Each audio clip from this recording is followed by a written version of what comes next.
सो dear students, data compression में अगला topic discuss कर रहे हैं। Topic is related to the dictionary based techniques.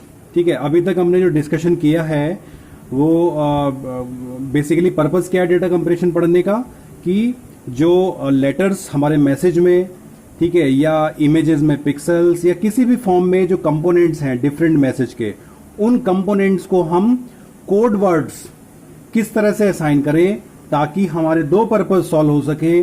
पहला पर्पस कि हमारे डेटा की सिक्योरिटी बढ़े, दूसरा पर्पस हमारे डेटा का साइज में थोड़ा सा रिड्यूस हो जाए ताकि हम उसको इजीली आगे सेंड कर सकें। ठीक है, तो यहां पर डिक्शनरी बेस्ड टेक्निक्स हम डिस्कस कर रहे हैं। तो इसमें जो है दो तरह के डिक्शनरीज होते हैं, एक होता है स्टैटिक डिक्शनरी और एक होता है डायनेमिक डिक्शनरी। ठीक है, तो अभी हम डिस्कस कर रहे हैं स्टैटिक डिक्शनरी बेस्ड टेक्निक्स।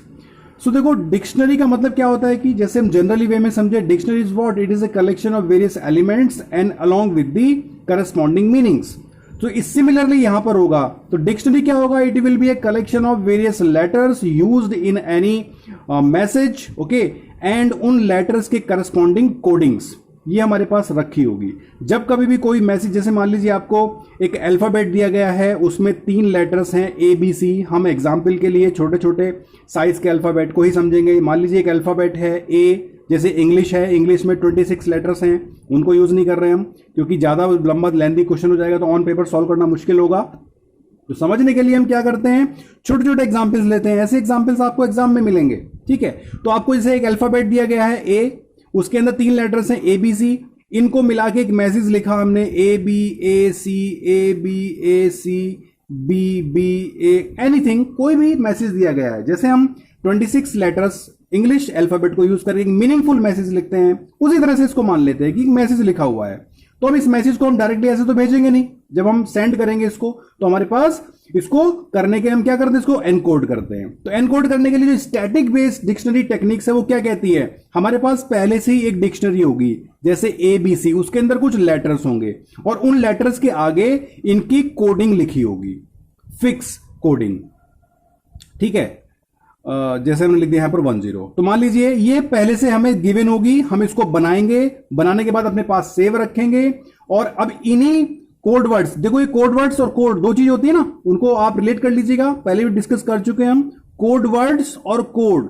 ठीक है, तो कोड बात करते हैं जब ये पूरा मैसेज को हम बिट्स में कन्वर्ट कर देंगे तो हम उसको कोड बोलेंगे। जब हम इंडिविजुअल लेटर के कोड की बात करेंगे, इंडिविजुअल लेटर को जो बिट्स असाइन करें उसको बात करें तो हम कोड वर्ड बोलते हैं। तो जो हमारे ये इंडिविजुअल लेटर्स के होते हैं इनको हम कोड वर्ड्स बोलते हैं। These are the code words, these are the letters, okay. And then in code words को यूज करके हम अब कोड को जनरेट करते हैं। तो code is what, it is a collection of code words.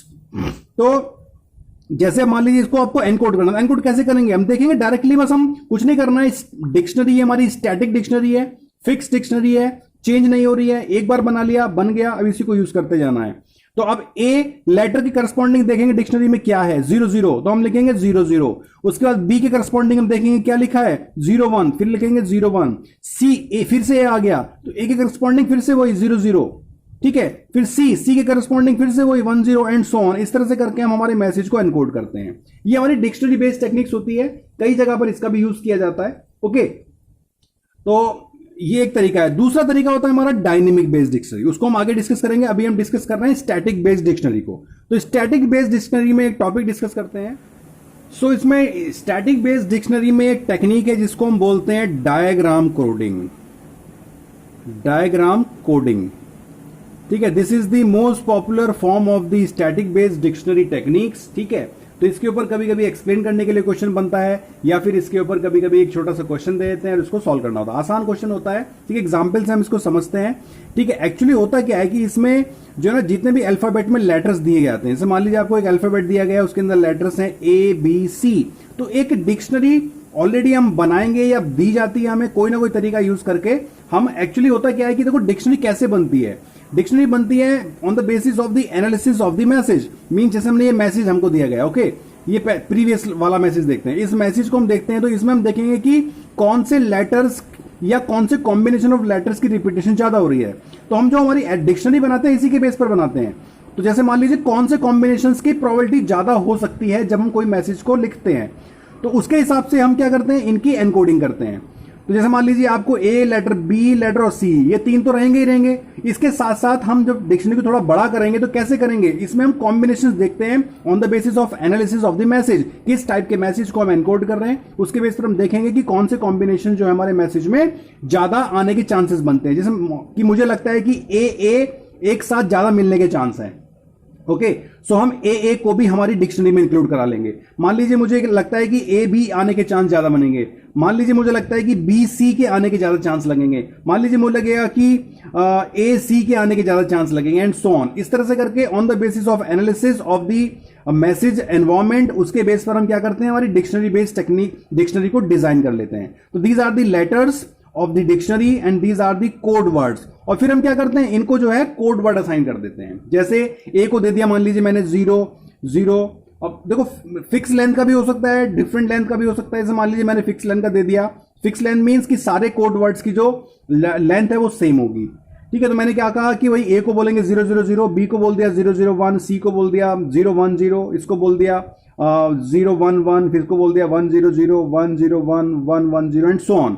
तो ऐसे करके देखो ये डिक्शनरी जो बनाई है, ठीक है, तो ये बनाने का जो तरीका है वो मैंने आपको बताया कि जिस एनवायरमेंट में मैसेज को या डेटा को आप एनकोड कर रहे हो, उसमें किस तरह के मैसेज लिखे हुए हैं, उसमें किस तरह का डेटा का रिपीटिशन हो रहा है या नहीं हो रहा है, उसके बेस पर हम इनको बनाते हैं, ठीक है। जैसे मान लीजिए आपको लगता है कि रिपीटिशंस कॉम्बिनेशंस का नहीं मिल रहा है, तो फिर उसमें हम कम लेटर्स को इंक्लूड कराते हैं। तो ये ऐसे क्वेश्चंस में आपको डायरेक्टली जो है, जब आप इसको एक्सप्लेन करने के लिए ज्यादा इस पे क्वेश्चन आता है, न्यूमेरिकल क्वेश्चन इसमें नहीं बनता है नॉर्मली, लेकिन अगर बने तो आप इजीली, आपको डिक्शनरी डायरेक्टली इनडायरेक्टली दी जाएगी या आपको हिंट दिया जाएगा कैसे डिक्शनरी बनानी है, ओके, उससे आप डिक्शनरी बना लोगे या आपको बनी बनाई मिल जाएगी, आपको एक मैसेज मिलेगा और मैसेज को आपको उसको यूज करके एनकोड कर देंगे। तो देखो इसमें जो डायग्राम कोडिंग है, ये जो मेथड है, ये क्या करता है, इसका तरीका पूछ ले आता है कि what is the concept of the diagram coding, what is the concept behind the diagram coding. Okay, so diagram coding में हम क्या करते हैं, बेसिकली एक्चुअली इसमें देखा जाता है कि हमारी डिक्शनरी में मैक्सिमम कॉम्बिनेशंस, मतलब कितने डिजिट का कॉम्बिनेशन बन रहा है। तो आप देख रहे हो 2 डिजिट का बन रहा है,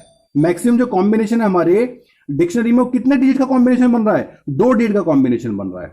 ओके, तो हम क्या करते हैं, जो हमारा मैसेज होता है, ठीक है, जैसे हमारा मैसेज लिखा हुआ है, इसी को लिख लेते हैं A B C A B C A B C, ऐसे करके कुछ रैंडम मैसेज हमने ले लिया। ओके, तो एक्चुअली इसमें देखो जो हमारी डिक्शनरी में मैक्सिमम लेंथ का कितने का कॉम्बिनेशन है, 2 का कॉम्बिनेशन है, तो हम ऐसे ही करते हैं। यहां पर हम जो 2 के पेयर बनाते हैं, जब स्टार्टिंग से हम इसको एनकोड करने जाएंगे तो हम देखेंगे कि पहले 2 डिजिट का पेयर बनाएंगे, ओके, फिर देखेंगे कि क्या ये पेयर हमारी डिक्शनरी में अवेलेबल है। एग्जैक्टली ए बी नाम से क्या पेयर हमारी डिक्शनरी में अवेलेबल है, yes it is available, A B 1 0। तो हम क्या करेंगे, 1 0 0 1 0 0 इसके करस्पॉन्डिंग डिक्शनरी में कोडवर्ड लिखा है उसको हम यहां पर एनकोड कर देंगे। फिर हम क्या करेंगे, नेक्स्ट फिर से 2 लेटर्स को रीड करेंगे, एसी, तो क्या एसी हमारे कॉम्बिनेशन में दिया गया है, yes it is available in the dictionary. What is the code word, 1 1 0, so again we will encode the code. फिर देखेंगे ए बी, क्या ए बी हमारे पास अवेलेबल है, यस ए बी फिर से अवेलेबल है, क्या है 1 0 0, तो फिर से 1 0 0 कर देंगे। क्या बीसी हमारे पास अवेलेबल है, तो बीसी भी हमारे पास अवेलेबल, क्या है 1 0 1। तो आप देखो थोड़ा एफर्ट कम हो गए हैं। कभी कभी ऐसे कॉम्बिनेशन हमें मिलते हैं, कभी कभी ऐसे कॉम्बिनेशन हमें मिल जाते हैं जो हमें हमारी डिक्शनरी में अवेलेबल नहीं होते हैं। जैसे मान लीजिए एक आपको ये पेयर बन गया, एक ये पेयर बन गया, एक ये पेयर बन गया। अब मान लीजिए इसके बाद पेयर लिखा हुआ है आपका सी ए, ठीक है, मान लीजिए ये आ गया सी ए, तो यहां तक तो हमने एनकोड कर दिया सपोज करो। अब इसके बाद जो हम सी को जब एनकोड करने जाएंगे, हमने 2 पेयर बनाए, तो क्या सी ए कॉम्बिनेशन हमारे पास अवेलेबल है, तो आप देख रहे हो कि हमारी डिक्शनरी में सी ए अवेलेबल नहीं है। तब हम क्या करेंगे, एक जो लास्ट वाला है उसको हटा देंगे, अब सिंगल लेटर को रीड करेंगे, ठीक है। तो पहले 2 कॉम्बिनेशन अगर 2 से मिल रहे हैं तो बहुत अच्छी बात है, नहीं मिल रहे तो हम एक लेटर को रीड करेंगे, सी को हमने रीड किया। अब देखेंगे कि सी के करस्पॉन्डिंग क्या कोड वर्ड है, ये है 0 1 0, तो हम सी के करस्पॉन्डिंग कोड वर्ड लिख देंगे 0 1 0, ठीक है। उसके बाद देखो नेक्स्ट लेटर पढ़ेंगे, जो इस पेयर बना था, पेयर में से जो लेटर बचा था ए, ओके, तो अब देखो ए को अकेले को नहीं करेंगे, फिर से हम 2 का कॉम्बिनेशन बनाएंगे नेक्स्ट 2 का। तो अगर इन 2 का कॉम्बिनेशन बन जाता है, बन गया, हमारी डिक्शनरी में मिल जाता है, ए बी मिल गया, तो हम 1 0 0 से कर देंगे। अगर ये नहीं मिलता तो फिर से सिंगल लेटर करते हैं। यही कंसेप्ट है किसका, हमारा डायग्राम कोडिंग का। तो इसके ऊपर कभी कभी एग्जाम में थ्योरेटिकल क्वेश्चन बनता है, what is the concept behind the diagram coding techniques. तो ऐसे करके क्वेश्चन बनेगा, आप इसको इजीली एक्सप्लेन कर पाओगे, बहुत आसान है, ठीक है।